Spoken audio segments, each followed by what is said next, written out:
Oi pessoal, e aí, como é que vocês estão? Tudo bem com vocês? Aqui o professor Bressan falando para a nossa aula 2 do curso de Cálculo 1, tá legal? A gente vai falar então hoje sobre números reais, tá? Vai ser a segunda parte da aula de números reais. Lembrando que na primeira aula, né, eu falei um pouco sobre números reais, a gente falei sobre números em geral, falei de uma maneira um pouco mais conceitual, tentei contextualizar para a gente tentar fazer uma linha de raciocínio a respeito da evolução dos números, né, de como que os números eles foram, os conjuntos numéricos eles foram crescendo, né, à medida das necessidades, né, do homem, do desenvolvimento da sociedade, né. Comentei sobre a diferença de número racional para número irracional, contei até a história do raiz de 2, né, a história lá do Hipaso de Metaponto, que lá na Grécia Antiga, acho que século 5, 6 a.C., né, lá nos Pitágoras ele descobriu o raiz de 2 e acabou até morrendo por causa disso, acho que ele foi atirado ao mar, pelo que diz lá a história, né? Enfim, foi uma aula diferente, né? Falei sobre algumas curiosidades e hoje a gente vai ter uma aula mais prática, digamos que uma aula mais técnica, né? Poderia até dizer assim, talvez uma aula mais chata, tá bom? Mas não desanima não, tá bom? Então a gente vai falar um pouco hoje de números reais, mais a respeito das propriedades algébricas, das operações, da relação de ordem, né? Dessas coisas mais particulares, tá legal? Vamos lá, gente, ó, eu deixei na aula passada um exercício, tá? Lembra que quando eu fui demonstrar que o raiz de 2 era irracional, eu usei uma coisa assim, ó, se o quadrado, né, de um número ele é par, então o número em si é par, porque lá na demonstração a gente chegava que o a ao quadrado era par, e eu queria concluir que o a era par, eu usei isso para fazer, tá? Então eu deixei como exercício uma coisa que foi isso aqui, ó. Mostre que o quadrado de um número ímpar também é um número ímpar, tá? Não é a mesma coisa, mas a gente vai ver que é equivalente àquilo que eu usei na demonstração, tá? Então veja bem, ó, eu vou supor que um número ele é ímpar e eu vou tentar demonstrar, justificar que quando ele for elevado ao quadrado, o quadrado dele também vai ser ímpar, tá? Não é difícil isso, é bem tranquilo, tá? Então, ó, vou pegar um número em Z, né? Lembrando que só faz sentido o número ser par ou ímpar se for o número inteiro, né? Não é isso? Tipo assim, meio não é nem par nem ímpar, tá? Então, o número par ou ímpar é uma definição para os números inteiros. Então, eu peguei o número inteiro, supus que ele é ímpar, certo? Então, veja bem, pessoal, se um número é ímpar, o que ele é? Ele é um múltiplo de 2 mais 1, porque veja bem, todos os números pares são números múltiplos de 2, certo? Então 4 é 2 vezes 2, o 10 é 2 vezes 5, tudo bem? O, sei lá, o menos 8 é 2 vezes menos 4, tá legal? Então o que é um número ímpar? O número ímpar é o sucessor de um par, então ele tem que ser o quê? Um número par, que é 2 vezes k, somado com 1, tudo bem? Então todos os números ímpares podem ser escritos desse jeito, tá? Se você pega esse cara aqui e eleva ao quadrado, ó, eu fiz essa conta aqui. Então n ao quadrado, eu substituí o n por 2k mais 1, então ficou 2k mais 1 ao quadrado. Eu abri esse quadrado aqui, pessoal, usando, né, aquele esquema lá do quadrado do primeiro, duas vezes o primeiro vezes o segundo, mais o quadrado do segundo, que é a maneira correta de abrir isso aqui, tá? Ou seja, você pega 2k mais 1 e multiplica por 2k mais 1, distribui e vai dar esse negócio aqui. 4k quadrado, perdão, mais 2k mais 1. Aí o que eu fiz? Ó, tá vendo que aqui tem um 4 e aqui tem um 2? Eu tirei, né, um 2 em evidência, então ficou 2 vezes 2, tá vendo aqui que é 4, e o 2 vezes k, quando você distribuir aqui, vai dar o 2k, certo? Eu tirei um 2 em evidência desses dois primeiros números aqui, tá? Então o resultado ficou 2 vezes 2k quadrado mais k, parênteses, mais 1, certo? Muito bem, o que eu vou observar agora? Ó, esse cara que está aqui dentro, ó, ele também é um número, não é? Dependendo do valor do k, isso aqui vai dar um resultado. E eu estou chamando esse resultado de L, ele também é um número inteiro. Não interessa quem seja, tá? O importante é que é um número. Então o que vai acontecer? O n ao quadrado, como que eu estou escrevendo ele? Como 2 vezes esse número que eu estou chamando de L mais 1. Então observa que o n ao quadrado ele também tem formato de um número ímpar, tá vendo? Ele tem a caracterização de ser um número ímpar, então ele também é ímpar. Então estou provando que se o número é ímpar, o quadrado dele também é ímpar, tá? Bom, como que isso se relaciona com aquilo que eu usei na proposição, tá? Isso aqui é só um comentário. Existe uma coisa que chama contrapositiva, certo?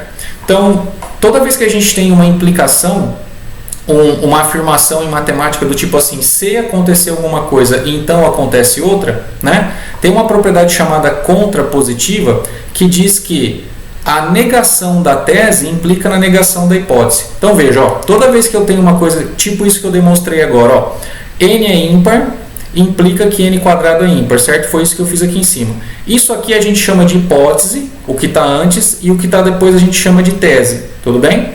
Então, a contrapositiva diz o seguinte, que a negação da tese a negação da tese implicando a negação da hipótese, ela é equivalente à afirmação original, tá legal? Então, por exemplo, assim, ó, vamos supor que eu diga a seguinte frase: se chover, então eu não faço caminhada, tudo bem? Se chover, então eu não vou fazer uma caminhada, sei lá. O que acontece?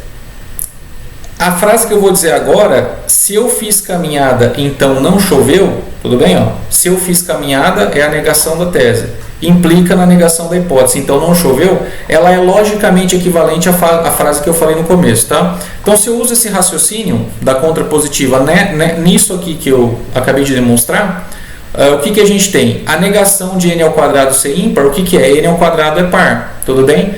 Implicando que a negação da tese, a negação da hipótese, que é n ser ímpar, então n é par. Então, estou dizendo que isso que eu provei, estou tentando justificar para vocês que é equivalente, tudo bem?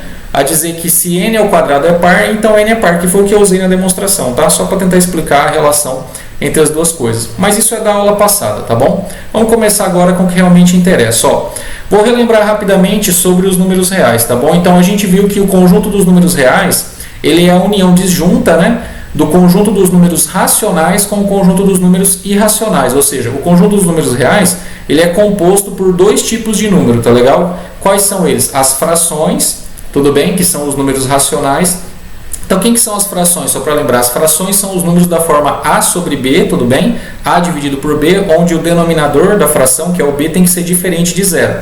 Como que eles se caracterizam em termos de expansão decimal? A expansão decimal deles é o que? Finita ou infinita periódica, tá legal? Então, todos esses números que eu escrevi aqui embaixo, 1/3, 0,25, menos 12 sobre 5, tá? Todos eles são números racionais, tá legal? E aí a gente tem quem? Os números irracionais. Os números irracionais são os números reais que não podem ser escritos como uma fração, tá legal? Ou seja, é aquilo que é o complementar do que é o quê? Para poder chegar no R todo, tá legal? Então, veja, não tem nenhum número que seja racional e irracional ao mesmo tempo, né? Por isso que eu disse que a união aqui, ela é disjunta, né? Então, os números irracionais, eles não podem ser escritos como fração e, por conta disso, eles têm a expansão decimal deles infinita e não periódica, tá legal? Ou seja, um número racional, ele pode ter expansão decimal infinita, como acontece com esse aqui, ó, 0,11113 pontinhos, tá legal? Que é 1/10, tudo bem? Não, desculpe, isso aqui não é 1/10 não, tá? Perdão, falei errado. Mas, enfim, esse número aqui tem a expansão decimal infinita, tá legal? Mas se o número for racional, a expansão decimal dele é periódica, mesmo que ela seja infinita, tá? Já os números irracionais, o que está acontecendo? Eles têm a expansão decimal infinita e não periódica, ou seja, você não tem uma sequência que se repete, tá? Então, a gente já viu isso, exemplos, raiz de 2, raiz de 3, qualquer tipo de raiz quadrada, cúbica, quarta que não seja exata, e alguns números famosos, né, tipo π, o número de Euler, né, que é aquele número e e tal, enfim, tem vários números irracionais.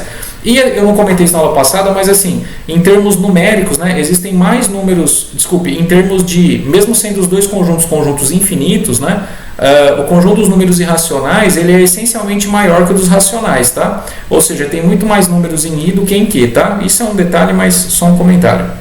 E aí a gente viu, isso aqui é muito importante lembrar, a reta real, tá legal? Então, os números reais é o conjunto de números, né, que realmente está em correspondência com uma reta geométrica contínua, tá? Então, existe uma bijeção entre todos os números de R, tá legal? E os pontos de uma reta contínua, uma reta geométrica, tá? De modo que, para cada número real que você escolher, x vai ter o único ponto correspondente lá na reta e vice-versa, tá? Se você marcar um ponto aqui na reta, vai ter um único número real que é correspondente, né, digamos, a posição, né, desse ponto. Então, veja bem, ó, dado o número x eu tenho um ponto, dado um ponto eu tenho um número, tá? Normalmente, é claro, a gente coloca aqui no lugar do px, a gente coloca o próprio x, né? Ou seja, a gente associa o número com o ponto, né? Não faz essa coisa aqui, eu falei só tô falando só para tentar esmiuçar isso, tá? Então a gente sabe que a origem da reta, né, é a posição do zero, que no caso eu coloquei aqui, fica aqui no meio, né? Quando a gente coloca esse símbolozinho aqui embaixo, significa que a reta, ela é a reta real, ou seja, é a reta geométrica com essa associação dos números reais, né? E a gente tem uma convenção de que os números positivos eles são colocados à direita do zero, como a gente aprendeu lá na escola, e os negativos colocados à esquerda do zero, tá? E a distância, né, de um ponto até a origem corresponde ao módulo do número. Eu vou falar disso com um pouco mais de detalhe, não vou nem ficar comentando muito aqui, lá na frente eu vou colocar um slide de módulo, tá?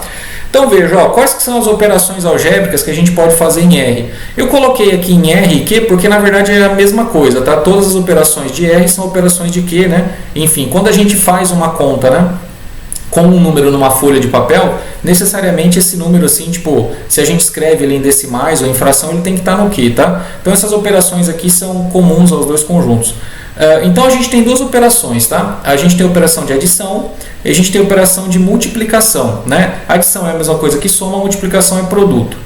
Aí você pensa assim, mas professor, não era 4 operações? É adição, subtração, multiplicação e divisão? E as outras duas, né?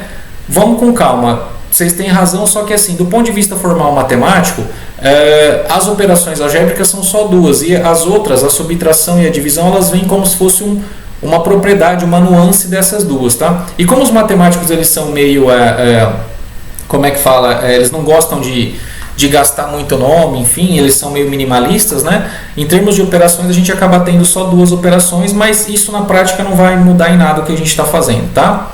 Então veja bem, pessoal, isso aqui, alguém pode pensar assim, mas o que o professor está falando de soma, multiplicação, né? Tipo assim, fazer operaçõezinhas a gente sabe, tudo bem, mas não é o que eu vejo muito na minha experiência, então por isso que eu faço questão de falar sobre isso aqui, tá? Muito bem, ó, como que a gente vai operar com frações, que é uma coisa muito importante que a gente vai ter que saber fazer. Eu coloquei umas regrinhas aqui, tá? Muito bem, eu tenho uma fração A sobre B e eu estou somando com uma outra fração C sobre D. Como que eu faço essa conta? Tá? A gente precisa achar um denominador comum, no caso aqui eu coloquei B vezes D, depois eu vou fazer um exemplo, tá?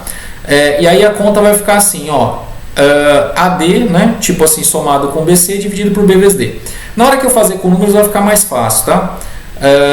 A subtração, a mesma coisa, tudo bem? Eu só troquei o mais pelo menos. Então, adição e subtração de fração a gente não faz direto, tá? Eu não faço assim, somar numerador com numerador e denominador com denominador. Se você fizer assim, tá errado. A gente tem que achar esse múltiplo comum, tá? Igual a gente aprendeu lá no colégio. E multiplicação? A multiplicação, sim. A multiplicação de duas frações a gente pode fazer membro a membro, ou seja, eu posso, membro a membro não, desculpe, né? O numerador da primeira vezes o numerador da segunda, né, e dividido pelo denominador da primeira vezes o denominador da segunda. Então eu tenho uma fração AB dividido por CD, né, e eu estou multiplicando as duas, tá legal? Desculpe, A sobre B, né, vezes C sobre D, e eu estou multiplicando. Então eu vou ter o que? A vezes C dividido por B vezes D, tá? Agora a divisão, quando eu tenho uma fração A sobre B dividido por C sobre D, tá legal? Aí, gente, ó, a galera aprende na escola multiplicar os dois de fora e depois dividir pela multiplicação dos dois de dentro, tá? Que é o que eu estou fazendo aqui. Eu às vezes gosto de falar que é o seguinte, ó, dividir por um número é a mesma coisa que multiplicar pelo inverso dele. Então eu estou tentando dizer aqui que AB dividido por CD é a mesma coisa que AB multiplicado pela fração trocada, tá vendo? Ao invés de eu colocar CD aqui, eu coloquei DC, tudo bem? Então estou tentando explicar o seguinte, que dividir por meio é a mesma coisa que multiplicar por 2, tá entendendo?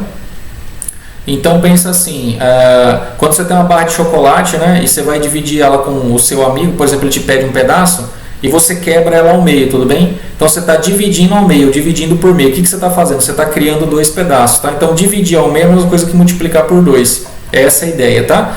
Então só estou revisando essas regrinhas, mas eu estou falando rápido porque isso aqui é só revisão, tá? Então, alguns exemplos para a gente ver como é que fica. Ó, supõe que eu queira pegar a fração 2/5 e queira somar com a fração 7/8, tá? Fazer isso no papel. Como que faz? Pela regrinha que a gente aprendeu, eu multiplico 5 pelo 8, tá vendo? Ó, aqui embaixo. Aí o que eu vou fazer? Esse 5 vezes 8 eu vou dividir por 5 e vai sobrar o 8. O 8 eu vou multiplicar pelo 2, que está aqui em cima. Então vai ficar 2 vezes 8. Depois eu vou pegar esse 5 vezes 8 e vou dividir pelo 8. Vai sobrar quem? O 5. Eu vou multiplicar por 7. Então está aqui 5 vezes 7, tá? Então essa soma aqui, o que acontece? Eu preciso fazer desse jeito. Então vai dar 40 no denominador. E aqui em cima vai dar 2 vezes 8, que é 16. E aqui vai dar 35, que é 5 vezes 7, certo? aí vai dar 51 sobre 40, se você quiser colocar em decimais vai dar 1,275, tá legal? Então isso aqui, pessoal, que a gente faz, porque pensa assim, ó, é como se a gente estivesse pegando uma pizza que foi dividida em 5 pedaços e uma pizza que foi dividida em 8 pedaços, tá legal? E a gente não está comparando quantidades que são obtidas de uma certa unidade que foi dividida em pedaços diferentes, em quantidades diferentes. E para fazer isso, você tem que tipo normalizar, você tem que pegar um número, tá legal? Que ele sirva como fator comum para a divisão das duas pizzas. Desculpe, como múltiplo comum para a divisão das duas pizzas, certo? É como se você pudesse expressar os dois tipos de fração na mesma linguagem, certo? E esse número, nesse caso, é o 40, tá legal? Sempre que você pegar a multiplicação dos denominadores, vai dar certo, tá? Eu só vou fazer um outro exemplo aqui para vocês entenderem melhor, tá? Veja bem, agora eu vou somar 3 dividido por 24, desculpa, subtrair 3 sobre 24 menos 2 sextos. Repara no seguinte, ó, o 24 que está aqui, tudo bem? Ele não é um múltiplo do 6? 6 vezes 4 não é 24?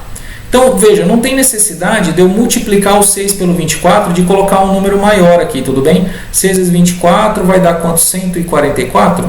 É isso? Acho que é, né? Sei lá, sou meio ruim de conta. Mas enfim, ó, então o que eu estou tentando argumentar? Estou tentando argumentar que quando você tem esses números aqui, né, eles têm fatores em comum, eventualmente você não precisa multiplicar os dois, você pode colocar um número menor. Nesse caso, você pode colocar o próprio 24, porque o 6 é um fator dele. Então, estou dizendo que para subtrair essas duas frações, eu posso colocar o denominador 24. A primeira parte aqui vai dar igual, que era 3 sobre 24, tá vendo? Ó, 3 vezes 1. E aí o 24 eu vou dividir por 6. Vai dar 4, né? 6 vezes 4, 24. E aí o 4 eu multiplico pelo 2, tá legal? Que tá aqui, cadê meu mouse? Sumiu de novo. E aí vai dar 8, tá legal? Então vai ficar 3 menos 8 dividido por 24, que é menos 5 sobre 24, que vai dar esse número aqui, ele é uma dízima, tá vendo? Ele dá 0,208, depois fica repetindo esse 3 aqui, tá? Então só estou observando que em alguns casos, quando você vai mexer com frações, vale a pena você usar o MMC do BC, tá vendo? Que é dos dois denominadores, o mínimo múltiplo comum, né? Que isso pode simplificar as suas contas, tá? E a multiplicação, ó, aqui eu estou fazendo a multiplicação. A multiplicação você pode fazer direto, tá legal? 12 vezes 7 é 14, 5 vezes 8 é 40, né? Essa fração aqui, pessoal, tá vendo? Ela pode ser simplificada, ela não está na forma irredutível, porque o 14 é 2 vezes 7 e o 40 é 2 vezes 20. Aí você cancela o 2 dá 7 sobre 20, né? Só para escrever ela mais bonitinha. E aqui, se você fizer a divisão, vai dar 0,35. Um outro exemplo de divisão agora, ó, 2 quintos, né? Dividido por 7 oitavos. O que eu fiz? Ó, fiz aquilo lá que eu falei. Eu peguei os 7 oitavos, eu coloquei ele multiplicando aqui na frente, invertido, tá vendo? 8 sobre 7. Aí eu fiz a multiplicação.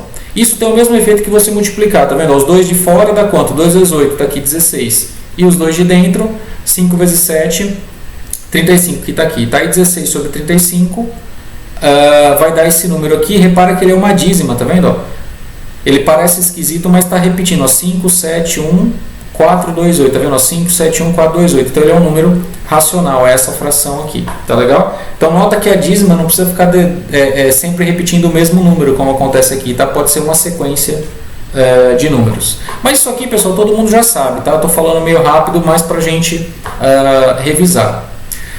Eu tenho que falar agora um pouquinho das propriedades, né, dessas operações. Então, quando eu pego números reais e eu vou fazer a soma, né, que é a adição deles, o que vale a gente fazer? Então, a gente sabe que a soma é comutativa, né? Tem a primeira propriedade, ou seja, quando você soma dois números, não interessa a ordem que você soma. Se você fizer x mais y, o resultado vai dar y mais x, né? O professor está falando isso aí, não vira nada isso aí, né? Tipo, todo mundo sabe que a ordem dos fatores não vai alterar a soma ou o produto. Depende, né? Na vida não é sempre assim, sei lá. Tem gente que coloca o feijão depois do arroz, tem gente que coloca o arroz depois do feijão, né? Tem gente que até fica brava, né, quando troca essa ordem. Então, parece meio óbvio em matemática, claro que a gente sabe disso, né?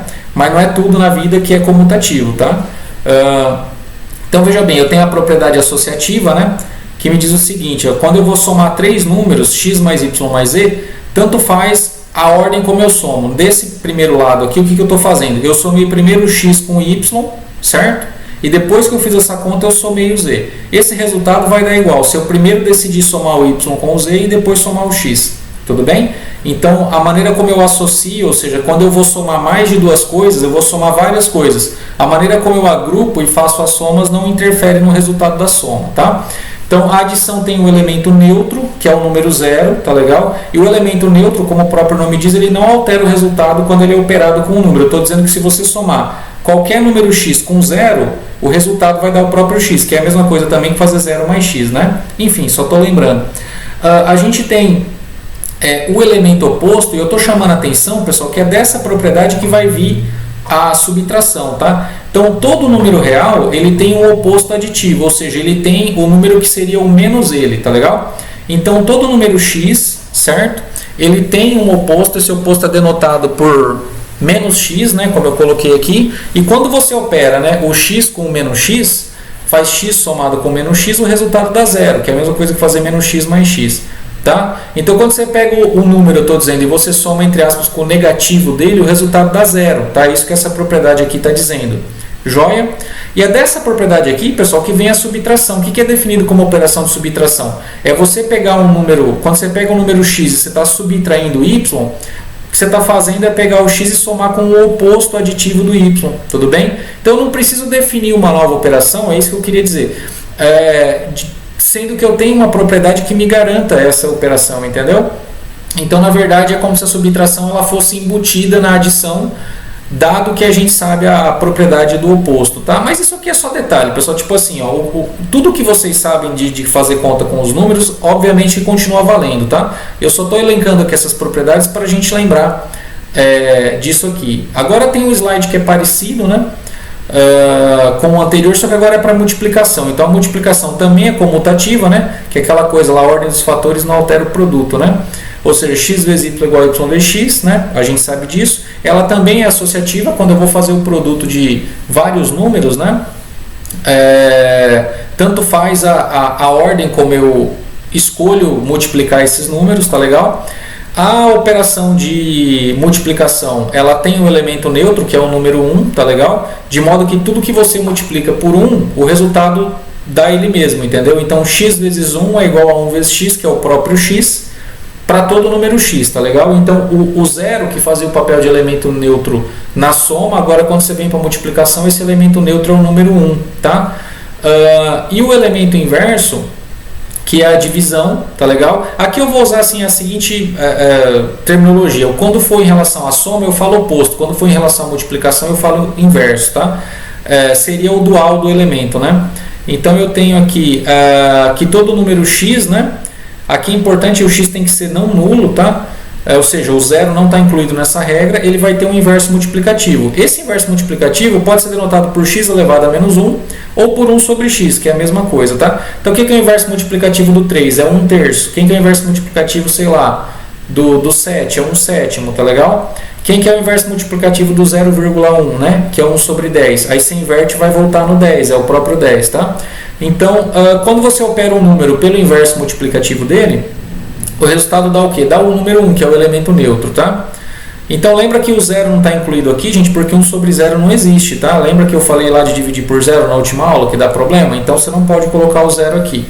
Então a observação aqui, ó, que a divisão, como eu disse lá no caso da subtração, ela vem embutida nessa propriedade, ou seja, dividir dois números, né, fazer x dividido por y, é a mesma coisa que você multiplicar o x pelo inverso multiplicativo do y, tá legal?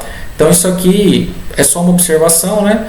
É porque assim, gente, em matemática, quando a gente estuda conjuntos de coisas e operações algébricas nessas coisas, a gente fala de propriedades, entendeu? Por isso que às vezes eu comento disso aqui, porque do ponto de vista da teoria é importante, né? Essas operações são o que define uma coisa que é chamada de estrutura algébrica nos números reais, que em matemática está numa categoria que a gente chama de corpo, entendeu? A gente não fala disso no curso de cálculo, mas essas operações elas são importantes, tá? Isso aqui que parece que é uma coisa meio besta, faz uma grande diferença na teoria matemática por trás disso, tá? Por isso que eu faço questão de comentar. E só lembrando aqui também que a gente tem uma propriedade distributiva, né, da multiplicação em relação à adição, à soma. Quando você soma, né, e você multiplica, que você distribui, né? Então x mais y multiplicado por z vai ficar x vezes z, né, que é o que está aqui, e depois y vezes z, que é o que está aqui. Tá legal? Tanto faz se você estiver multiplicando de um lado ou do outro. Tá legal, gente? Estou falando rapidinho, pessoal, porque isso aqui é só revisão, tá?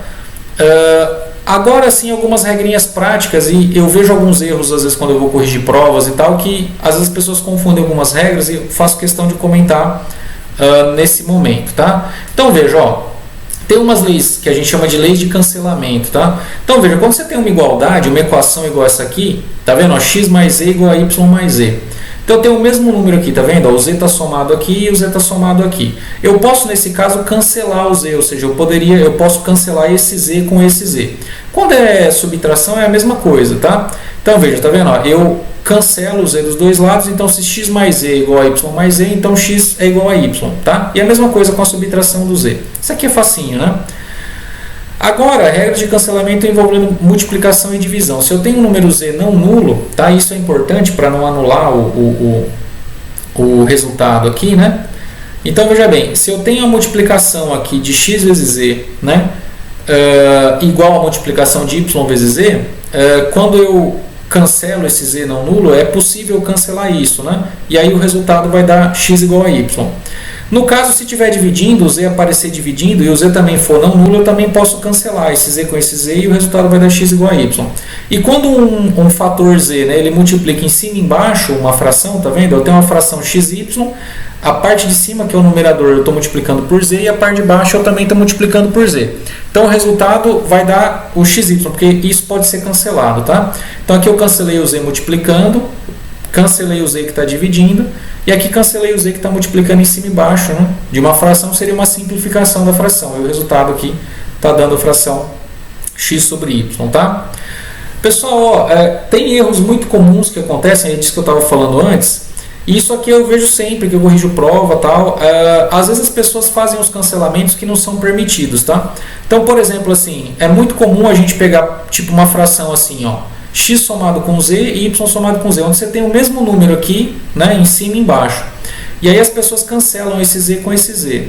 Ou se não, a pessoa tem tipo assim, x mais z dividido por z, né, e aí cancela esse z aqui com esse z aqui e dá como resultado só o y, tá? Isso aqui tá errado, tá, pessoal? Não pode fazer esse tipo de cancelamento, tá bom? Então, depois vocês podem tentar fazer alguns exemplos aí, pega números, substitui aqui e vê que o resultado, né, não dá igual, tá? Então, esse tipo de cancelamento não vale, certo? Tá, além das operações algébricas, que a gente já sabe fazer continhas com números, frações, etc., a gente tem uma coisa em R que chama relação de ordem, tá? Então, a relação de ordem na reta é que a gente pode dizer quando que um número é maior que o outro, ou seja, a gente pode comparar os números, tá?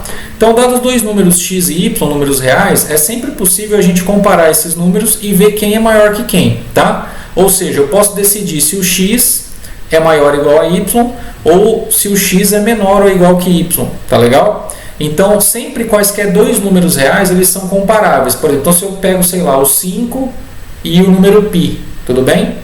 Então, π é mais ou menos 3,14, aproximadamente, né, 3 e pouco. Então, eu sei que o 5 é maior que π, tudo bem? Então, por exemplo, o raiz de 2 é menor que 2, tá legal? O 5, sei lá, é menor que 12, certo? Então, cada vez que eu escolho dois números, eu consigo comparar eles, tá? Ah, professor, mas isso é óbvio, tal. Às vezes nem sempre, para nem todos os conjuntos. Para quem lembra de número complexo, né? Se aprendeu número complexo no colégio, número complexo não é comparável, ou seja, você não pode pegar dois números complexos a princípio e dizer quem é maior que quem, da mesma maneira como a gente faz em R, tá?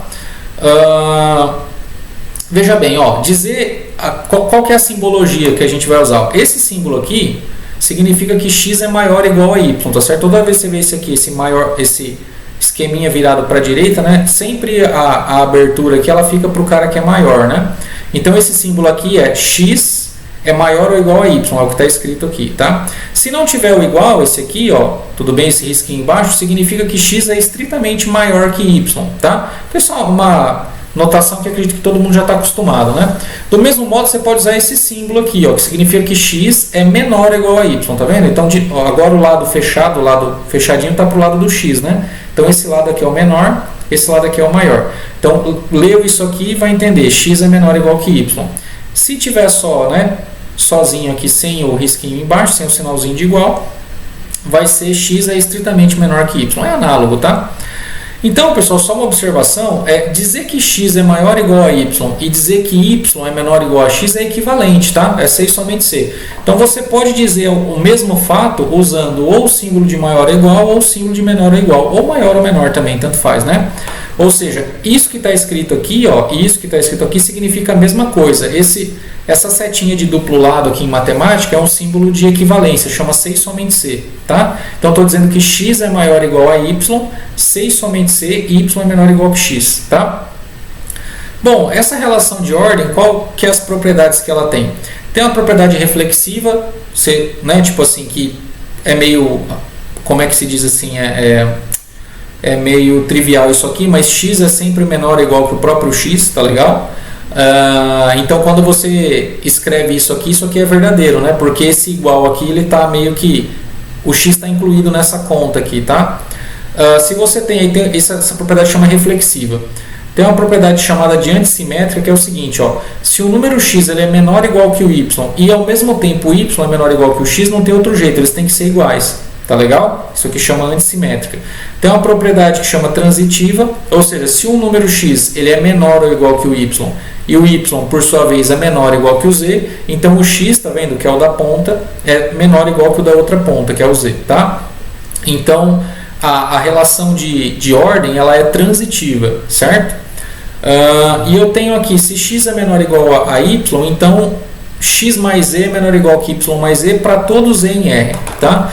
Então eu estou dizendo aqui que se você somar o mesmo número, que é o z, tá vendo? Ó, dos dois lados de uma desigualdade, de uma inequação, ela não muda, ela se preserva, tá? Isso aqui chama compatibilidade da relação de ordem com a operação de adição, tá? E aí eu chamo a atenção para essas duas que vão aparecer agora, ó, que é o seguinte. Para multiplicação não funciona muito bem como para adição, tá? Então se você tem aqui a desigualdade x é menor ou igual que y e você multiplica, tá vendo? Ó, agora eu estou multiplicando os dois lados da desigualdade por um número z positivo, a desigualdade se conserva, tudo bem? Então estou dizendo assim, se você pegar uma regra, uma expressão, e você sabe que a parte da esquerda é menor ou igual que a parte da direita, tudo bem? Isso é uma desigualdade. É permitido que você multiplique, né, o mesmo lado da desigualdade por um número positivo e a desigualdade ela se preserva, tá vendo? Ó, se você agora multiplicar uma desigualdade por um número negativo, tá vendo? Ó, um z negativo, ela troca, tudo bem? Então, se eu tinha que x é menor ou igual a y, tudo bem? E eu multiplico essa desigualdade por um z que é negativo, ela passa a ser o quê? X vezes z é maior ou igual que y vezes z, tá legal? Então, eu estou dizendo assim, ó, vamos pensar num exemplo aqui. Uma coisa bem óbvia, por exemplo, 1 é menor ou igual a 2, certo? 1 é menor do que 2, isso é verdadeiro. Se eu multiplico os dois lados por um número negativo, por exemplo, o menos 3 vai ficar assim, menos 3 vezes 1, que é menos 3 desse lado, e do outro lado vai ficar o quê? Menos 3 vezes 2, que é menos 6, tudo bem? Só que agora o menos 3 ele é maior que o menos 6, tudo bem? Quem deve R$6, né, deve mais dinheiro do que quem deve 3. Então, veja bem, a desigualdade trocou, tá? Então, quando a gente multiplica uma desigualdade por um número negativo, tá? A desigualdade muda. Essa última regrinha aqui também é um erro muito comum, às vezes, das pessoas fazerem as contas e esquecerem desse negócio aqui, tá? Eu vou fazer uns exemplos agora para a gente tentar fixar melhor isso, tá? Então, veja bem, ó, vamos tentar resolver a inequação 2x mais 3 é menor ou igual que menos x menos 9, tá? Porque essas coisas a gente não tem jeito, assim, a gente aprende fazendo as continhas, tá? Então, vou fazer a conta, ó. O que eu fiz aqui? Esse cara aqui, que era o menos x, que estava do lado direito, né? A gente pode passar ele somando desse lado aqui, certo? Então, aqui vai ficar 2x, o menos x eu passei para cá, ficou mais x. Esse 3 que estava positivo do lado esquerdo, eu mandei ele para o lado direito, né? E troquei o sinal dele, menos 3, tá? Então, pessoal, essas passagens de somar, ou tipo assim, você tem uma coisa somando de um lado, passar subtraindo do outro, ou alguma coisa subtraindo, passar somando, trocando o sinal, é válido para qualquer desigualdade, tá? É uma ideia de como se fosse uma balancinha, né? Ou seja, se você tem uma coisa que está desequilibrada, que é uma desigualdade, e você soma ou subtrai a mesma coisa dos dois lados, ela não muda, tá? O fundamento é esse. Então, veja bem, ó, 2x mais x é 3x, e menos 9 menos 3 é menos 12. Esse 3 que está aqui, ó, o que a gente faz? A gente passa ele dividindo, tá vendo? Que tem o efeito de multiplicar por 1/3 os dois lados da desigualdade. Então eu pego isso aqui e multiplico por 1/3, fica só o x, e o outro lado eu multipliquei por 1/3, ficou menos 12 sobre 3. E o resultado deu o quê? Menos 12 dividido por 3 é menos 4. Então o resultado é o x é menor ou igual que menos 4. A gente poderia escrever a solução assim, a solução dessa desigualdade é o conjunto de todos os números reais x, né? Tais que x é menor ou igual a menos 4. Tudo bem? Beleza. Vamos fazer um outro exemplo, ó, bem parecido. Agora 3x menos 2 é menor ou igual que 5x mais 4, tá? Vou usar os mesmos argumentos, as mesmas passagens, ó. O 5x que estava do lado direito eu passei para o lado esquerdo com um negativo, subtraindo, certo? Então ficou 3x menos 5x. O menos 2 que estava do lado esquerdo eu vou passar para o lado direito somando, certo? Então vai ficar 4 que já tinha aqui somado com o 2 que veio desse lado. Então o que vai acontecer? 3x menos 5x é menos 2x e o 4 mais 2 é 6, correto? Então, ó, o que eu vou fazer? Eu posso passar o menos 2 dividindo aqui, que seria multiplicar por menos meio dos dois lados? Se a gente faz do jeito que a gente tinha feito anteriormente, pega o menos 2 e passa dividindo e faz essa passagem aqui, isso aqui está errado, tá? Isso aqui está errado. E esse é o erro, digamos assim, que é o erro comum que eu ou todo professor de matemática, acredito, às vezes observa, porque as pessoas às vezes não se atentam muito para isso. Então, quando você faz essa passagem aqui, ó, como eu estava dizendo, qual que é o efeito disso? É multiplicar a desigualdade dos dois lados por menos meio, tá vendo? Ó? Ou seja, você está passando o menos 2 dividindo, certo? Para o lado de cá. Só que o menos 2 é um número negativo. Ou seja, quando você multiplica a desigualdade por número negativo, ela troca de lado. Então o que você tem que fazer? Você pode passar o menos 2 dividindo? Você pode. Só que quando você passar o menos 2 dividindo, vai ficar 6 dividido por menos 2 e aqui troca. Ou seja, o que era menor ou igual passou a ser maior ou igual. Tudo bem? Então aqui vai ficar menos 6 dividido por menos 2, que é menos 3. Então o resultado é x maior ou igual que menos 3 e não menor ou igual. Tá joia, pessoal? Então cuidado para não errar esse tipo de coisa, tá? Aí todo mundo fica contente, faz a solução certinha, né? E o resultado, então, se eu quisesse escrever a solução, seria assim, a solução é o conjunto de todos os números reais, né? X, tais que x é maior ou igual que menos 3, beleza? Bom, vamos falar um pouquinho sobre módulo, tá? De um número real. Então, módulo de um número real,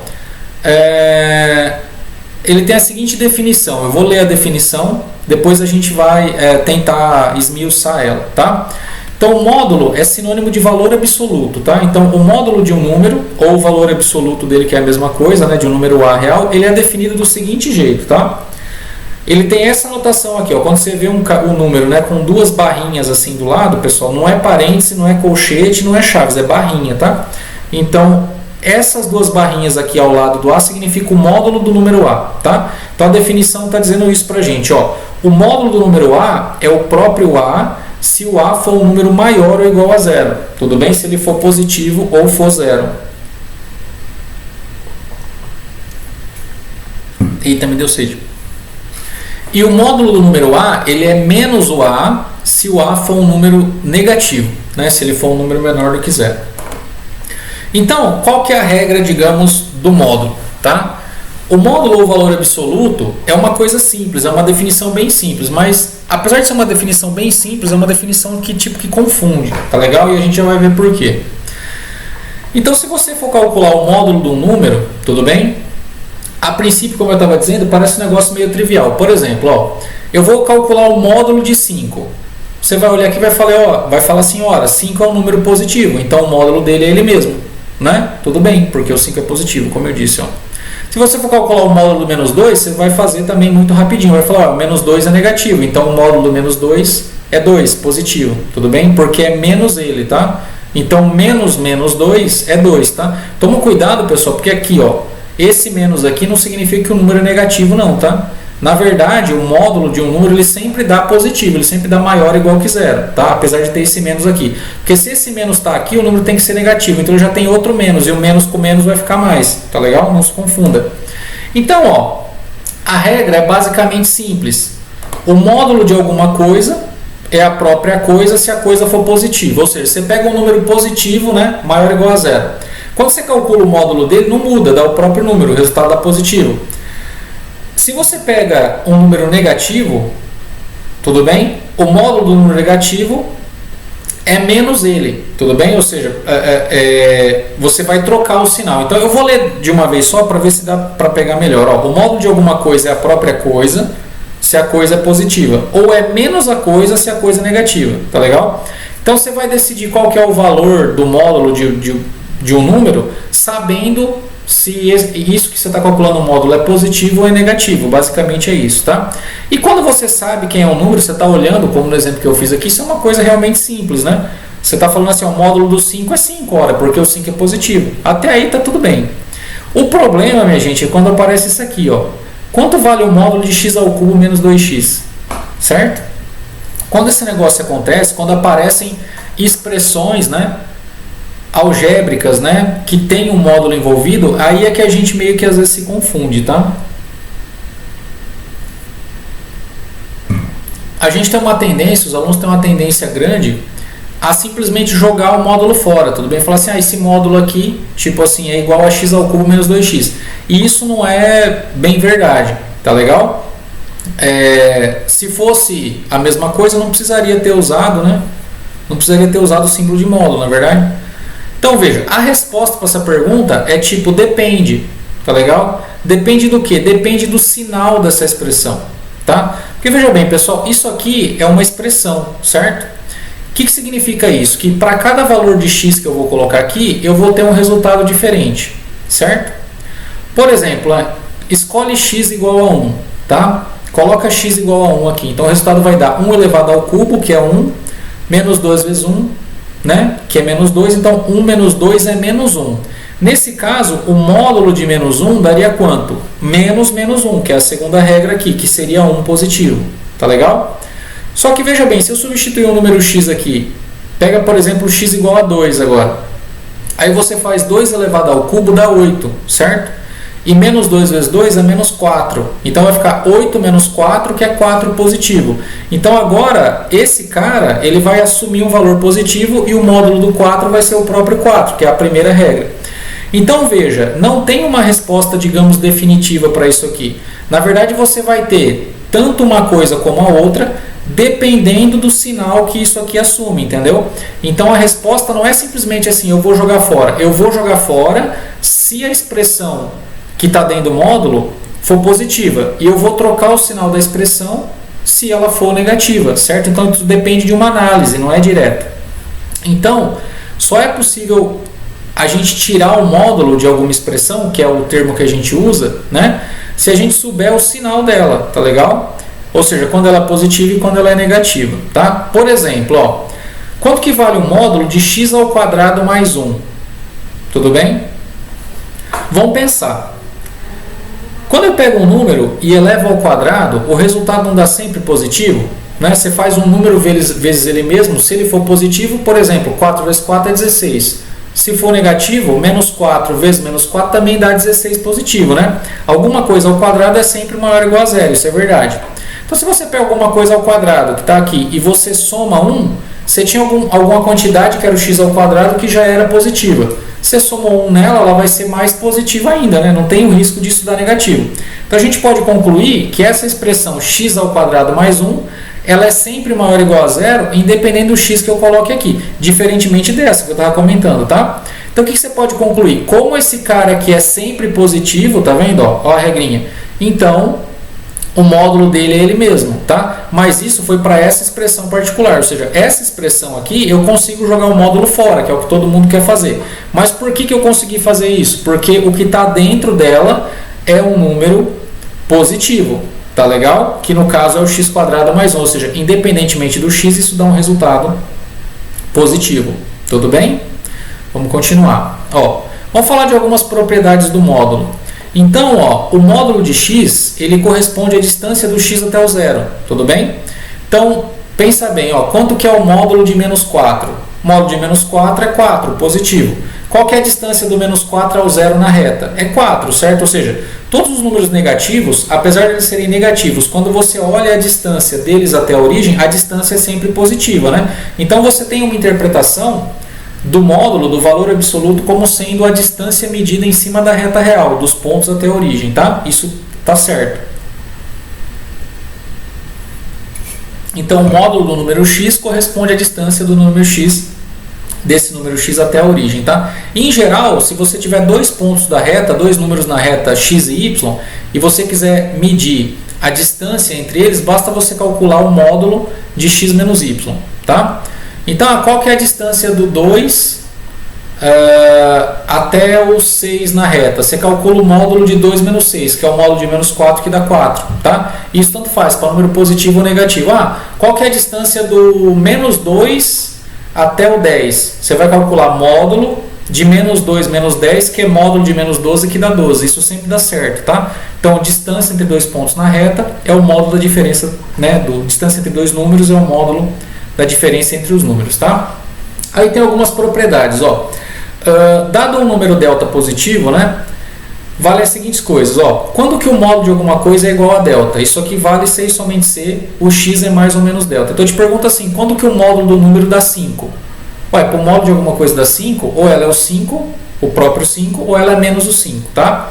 Então, ó, solução da equação módulo de x igual a delta. Ou você tem esse ponto, que é o delta, que está distando o delta à direita, ou você tem o menos delta, que dista delta à esquerda, tá vendo? Então, é o delta positivo ou é o delta negativo, tá legal? O oposto do delta. Então, a solução desse tipo de equação tem... Essa equação, tem dois tipos de só duas soluções, tá? Agora eu estou colocando assim, ó, módulo de x é menor ou igual a delta, certo? Quando que alguma coisa dista menos que delta da origem, tá? Se e somente se ela tiver o menos o delta, entre menos o delta e o delta, tá? Então, agora eu vou pegar não só as extremidades, mas todo mundo que está aqui no meio. Então, estou dizendo assim, ó, imagina que isso aqui são números, tá? Pensa que o delta é igual a 5, como eu estava falando. Então, estou dizendo assim, quando que o módulo de x dá 5? Aí você está respondendo, quando o x é o próprio 5 ou quando o x é o menos 5. Agora eu falei, quando que o módulo de x é menor ou igual que 5. É a mesma coisa que dizer quais que são os pontos que distam menos que 5 da origem. Então é todo esse intervalo aqui, tá vendo? Ó? Você vai do 0 até o delta e você vai depois do menos delta até o 0. Então você tem os números x que estão compreendidos entre menos o delta e o delta, tá? E depois, quando que o módulo de um número é maior ou igual que delta? Ou seja, quando que um número dista mais que delta da origem? Quando ele é menor ou igual que o menos delta, ou seja, ele está antes do menos delta, ou quando ele está depois do delta, tá? Então, de novo, se você pensa em números é mais fácil, né? Ou seja, quando que um número dista mais que 5 da origem? Tem o 6, o 7, o 8, o 5,3, tá? Todo mundo que está para cá. Ou se não, os negativos, tá legal? Que estão à esquerda do menos 5. Tudo bem, pessoal? Vamos lá, ó. Eu vou fazer uma observação aqui a respeito do módulo e do conceito de raiz quadrada, tá? Porque a gente pensa assim, mas por que serve isso, o módulo tal, né? No que isso ajuda, tá? Então veja bem, ó, vamos analisar assim, quanto vale a raiz de 16, certo? Aí você vai me falar assim, raiz de 16 dá 4, joia? E tá certo, raiz de 16 dá 4.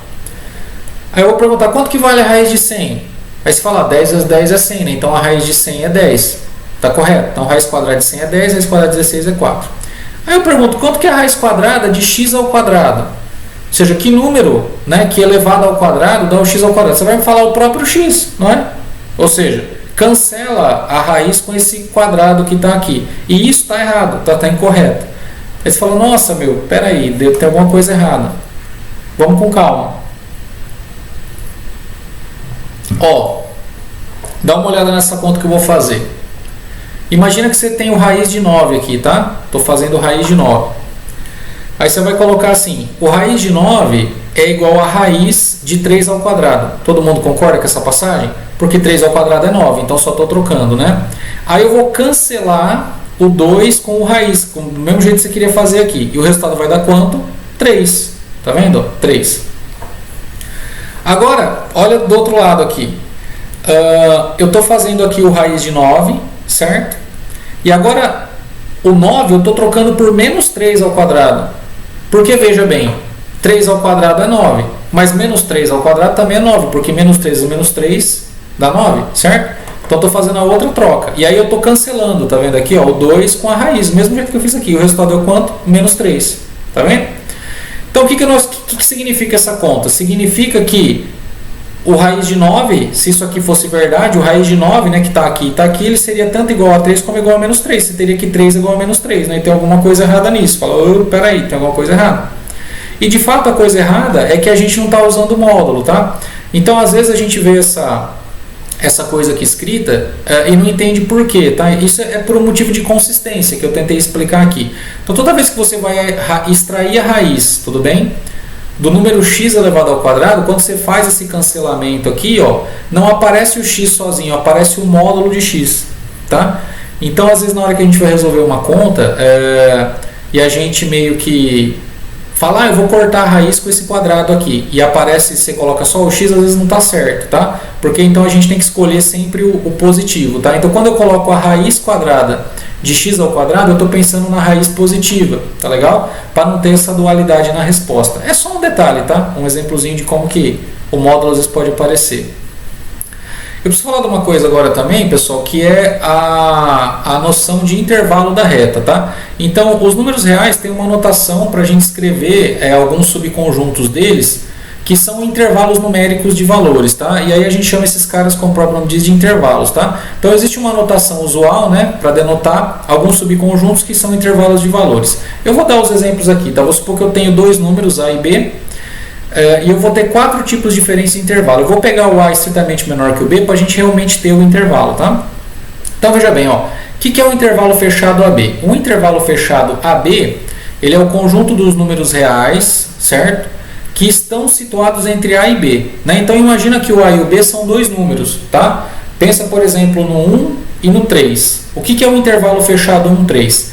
É o conjunto de valores da reta real que estão entre 1 e o 3, e nesse caso está incluindo, tá vendo aqui, ó, a extremidade da esquerda e a extremidade da direita. Então eu vou fazer um desenhozinho aqui depois, ó. Vamos olhar aqui nessa parte de cima, ó.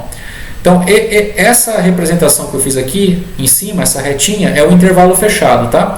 Então, eu tenho dois pontos A e B, e eu estou considerando todos os números reais, tá vendo? Ó, que estão situados entre o A e o B. E eu estou incluindo o A e o B, porque tem esse igual aqui. Então, a gente coloca essa bolinha fechada na notação, tá? Então, o intervalo fechado AB é o conjunto dos números reais que estão situados entre o A e o B, incluindo o A e o B. Do mesmo jeito que eu tenho um intervalo fechado, eu tenho também um intervalo aberto, tá? Então, o intervalo aberto, ele é denotado pelo colchete, só que o colchete é virado para fora, tá? Então, quando eu ver essa notação aqui, colchete virado para fora, A e B, eu vou estar pensando no intervalo aberto AB. Opa. Então, o intervalo aberto AB, o que ele é? Ele é o conjunto de todos os números reais que estão entre o A e o B, só que agora não inclui o A e não inclui o B, tá? Então isso aqui é um intervalo aberto, tá legal? A gente coloca essa bolinha aberta aqui. A gente tem os intervalos semi-abertos, tá? Tem tanto a esquerda quanto a direita. Aí o semi-aberto, ele só vai incluir uma das extremidades. Então você pode ter aberto em A e fechado em B, e você pode ter fechado em A e aberto em B, tá? Então aqui eu tenho todos os números reais situados entre A e B, né? Sem incluir o A, incluindo o B. E o contrário aqui, certo? Que aí eu tenho essa notação, bolinha aberta no A, fechada no B, para esse primeiro. Ah, pessoal, aqui está trocado, tá? Eu esqueci. Então aqui seria fechado e aqui está aberto, tá? Tem um errinho aqui, depois vocês corrijam isso. Então esse aqui é aberto no B, então a bolinha fechada era para estar aqui, né? E a outra, ao contrário, é aberta aqui. E tem os intervalos infinitos, tá? Então o intervalo menos infinito A é o intervalo dos números reais, o conjunto dos números reais, que são sempre menores ou iguais a A. Esse aqui no caso é fechado em A, e depois eu tenho aqui fechado em A mais infinito, tá? Então veja, o intervalo que envolve o menos infinito, por exemplo, esse menos infinito A, ele começa do A e pega todos os números que são menores que ele, por isso que vai para menos infinito, né? Vai para o infinito dos negativos, então a gente usa essa notação. E o que vai para o infinito dos positivos, vamos pensar assim, é o intervalo que tem mais infinito, né, na direita, e aí ele começa do A e vai indeterminadamente à direita. São todos os números que são maiores ou iguais a A. Nesse caso aqui, como é maior ou igual, está incluído, né? Aqui e aqui, mas poderia ser aberto também, tá? Se ele fosse menos infinito A aberto, aqui seria uma bolinha aberta. Se ele fosse menos A aberto, né, mais infinito, teria uma bolinha aberta aqui, tá? E aqui não teria esse sinalzinho de igual na definição do conjunto, tá? É bem tranquilo isso, é só uma maneira de entender a notação. Então, toda vez que a gente vê esses colchetes aqui, né, então significa os intervalos, tá bem? Só uma observação, quando eu pego o intervalo que começa e termina no A fechado, ele é o próprio A, tá? Se fosse aberto no A e aberto no A, que também seria o vazio, né? E o intervalo menos infinito mais infinito aberto é a reta toda, tá, pessoal? Então, onde tem infinito, é sempre aberto, tá legal?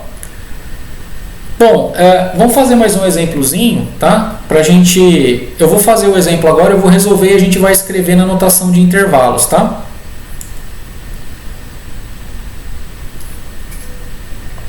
Vamos lá, pessoal. Então, vamos resolver essa desigualdade aqui, ó. Módulo de menos 2x mais 4 é menor do que 6, tá? Então, repara que é um pouquinho diferente daquela que a gente fez antes, porque tem um módulo aqui, né? Então, existem alguns passos que a gente tem que fazer para resolver esse tipo de coisa, tá? Então, eu vou começar fazendo o que, pessoal? Eu vou começar analisando o sinal da expressão que está dentro do módulo, que é isso aqui, ó, menos 2x mais 4. Professor, mas por que você vai fazer isso? Porque se eu não souber o sinal disso aqui, eu não consigo decidir quanto vale o módulo, certo? Então, sempre que tiver uma desigualdade que tenha um módulo, ou qualquer outra conta que tenha módulo, não precisa ser desigualdade, pode ser uma equação, né? Você vai fazer o quê? Você vai analisar o sinal do que está aqui dentro. Então, veja, ó, menos 2x mais 4, quando que isso aqui vai ser positivo? Passei o 4 para cá, ficou menos 2x maior ou igual que menos 4. X menor ou igual que menos 4 dividido por menos 2, né? Agora, cuidado, ó, como eu passei o menos 2 dividindo, trocou a desigualdade, tá vendo? Ó? E aí deu que x é menor ou igual que 2, tá? Por outro lado, se menos 2x mais 4 for menor que 0, você resolve isso aqui, o x vai dar maior que 2, tá? Então, estou dizendo que essa expressão aqui, ó, menos 2x mais 4, que é uma expressão do primeiro grau, ela troca de sinal no 2, tudo bem? Então, antes do 2 ela é negativa, antes do 2 ela é positiva, e depois do 2 ela é negativa, tá legal? Ou seja, é o 2 que é onde tem a mudança de comportamento dessa expressão, de positiva para negativa, tá?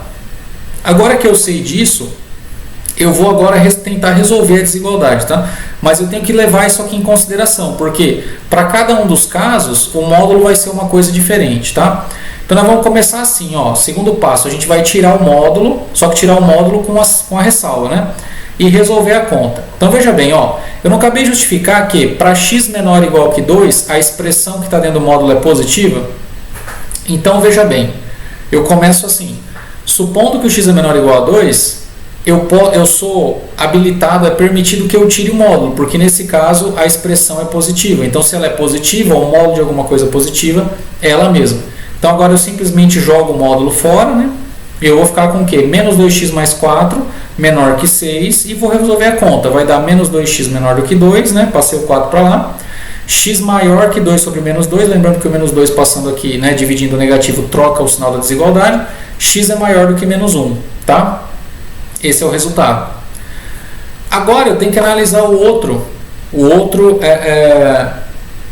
caso. Qual que é o outro caso? Quando o x era maior do que 2. Porque se o x fosse maior que 2, o que eu tinha com a expressão que está dentro do módulo? Ela vai ser o quê?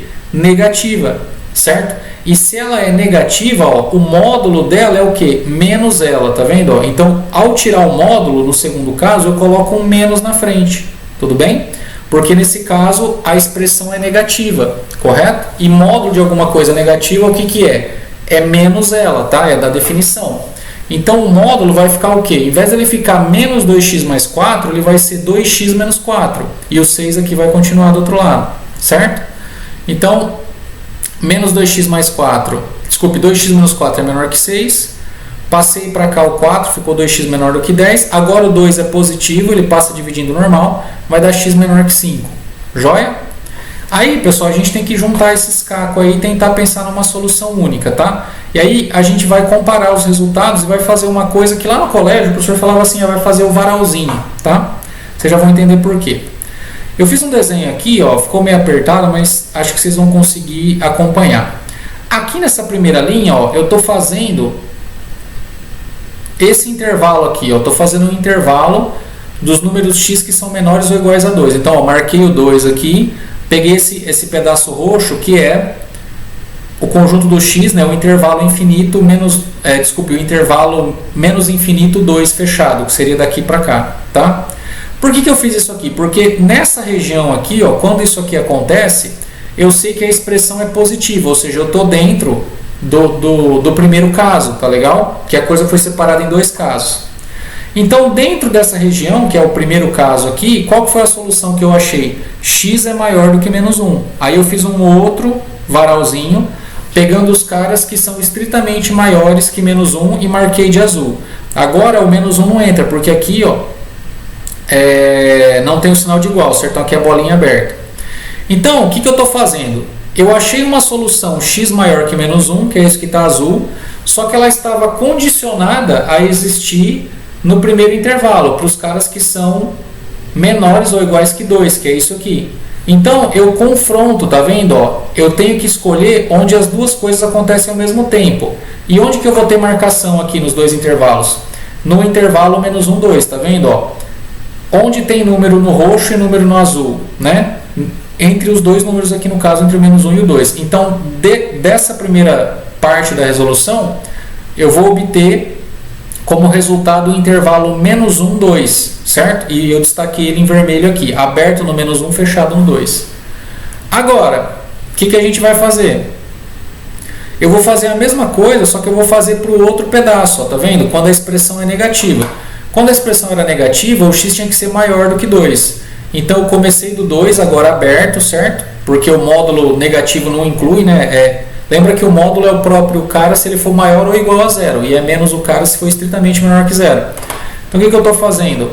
Peguei do 2 para frente agora, que é a segunda região, digamos assim, e peguei a solução que eu encontrei. A solução que eu encontrei no segundo caso foi o que? X estritamente menor que 5, tá vendo?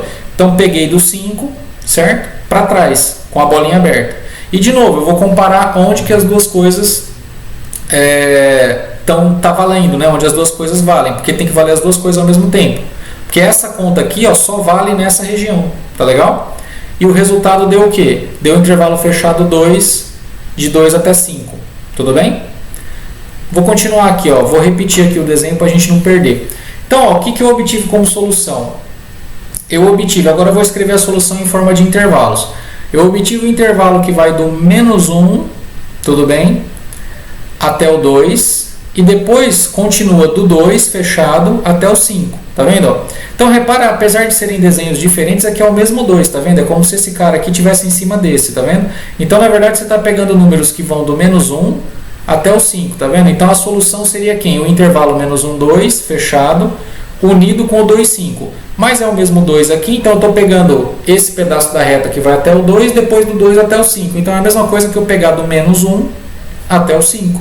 Aberto, tá? Então a solução da desigualdade é o intervalo menos 1, 5 aberto, tá? Dos dois lados, porque tem bolinha aberta aqui e bolinha aberta aqui. Tudo bem, pessoal? É só um exemplozinho para a gente tentar praticar essas continhas com números reais, tá? Então, hoje o que eu queria falar para vocês era isso, tá? Então, é uma aula um pouquinho, sei lá, chata, não vou negar não, tá? Mas são algumas continhas que a gente vai precisar saber fazer, tá? A gente vai fazer mais exemplos disso, tá? À medida que as aulas forem se seguindo. E eu peço para vocês, por favor, por exemplo, que nos livros de cálculo, por exemplo, o primeiro capítulo do livro do Guidorize, dê uma olhada, tente fazer os exemplos, tá? Porque já dá para fazer bastante coisa, tá? Tente fazer alguns exercícios para praticar esse tipo de coisa, porque senão não aprende, tá, pessoal? E é isso, tá? Até a próxima aula. Na próxima aula a gente vai falar um pouquinho sobre funções, tá? E aí a gente vai seguir com as funções elementares, tá?